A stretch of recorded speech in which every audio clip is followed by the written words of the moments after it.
Austin, secara pragmatik setidaknya terdapat 3 jenis tindakan yang dapat diwujudkan penutur, yaitu yang pertama tindak tutur lokusi, yang kedua tindak tutur ilokusi, dan yang ketiga tindak tutur perlokusi. Yang pertama, tindak tutur lokusi atau location act merupakan tindak tutur yang menyatakan sesuatu dalam arti berkata atau tindak tutur dalam kalimat yang bermakna dan dapat dipahami secara langsung.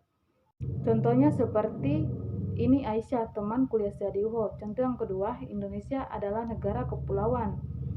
Tindak tutur ini disebut the act of saying something. Jadi menyatakan sesuatu saja, tidak ada dampak apapun. Jadi dampaknya orang lain yang mendengarkan tuturan tentu mudah mendapatkan informasi yang kita sampaikan. Contohnya seperti, saya sedang mengerjakan tugas. Di sini penutur itu tidak ada maksud lain kecuali dia menyampaikan bahwa dia sedang menuturkan itu sedang mengerjakan tugas. Jenis tindak tutur yang kedua adalah tindak tutur ilokusi. Tindak tutur ilokusi adalah tindak tutur yang mencerminkan sikap dan keinginan penutur kepada pendengar. Tindak tutur ilokusi merupakan tindak tutur yang mengandung maksud, fungsi, dan daya ujar atau daya tuturan, menginformasikan sesuatu, dan membuat pendengarnya terdorong untuk melakukan sesuatu. Contohnya, yang pertama, di pasar banyak pencopet. Ini menunjukkan atau melaporkan dengan maksud memberi nasihat. Yang kedua, sayur ini enak walaupun kurang asin. Kalimat ini melaporkan dengan maksud meminta diambilkan garam.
Jenis tindak tutur yang ketiga ada tindak tutur perlokusi. Tindak tutur perlokusi adalah tindak tutur yang berkenaan dengan adanya ucapan seseorang sehubungan dengan sikap dan perilaku non-linguistik dari orang itu. Contohnya, yang pertama, bulan depan harga gabah turun. Ini membuat petani jengkel dan juga prihatin. Dan contoh yang kedua, ada hantu. Ini maksudnya menakut-nakuti.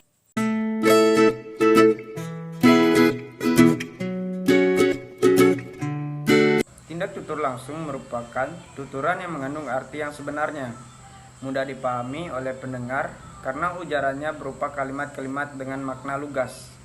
Misalnya, potonglah rambutmu itu.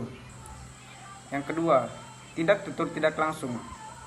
Tindak tutur tidak langsung merupakan tuturan yang mengandung makna atau arti yang tidak sebenarnya, hanya dapat dipahami oleh pendengar yang sudah cukup terlatih dalam memahami kalimat-kalimat yang bermakna konteks situasional.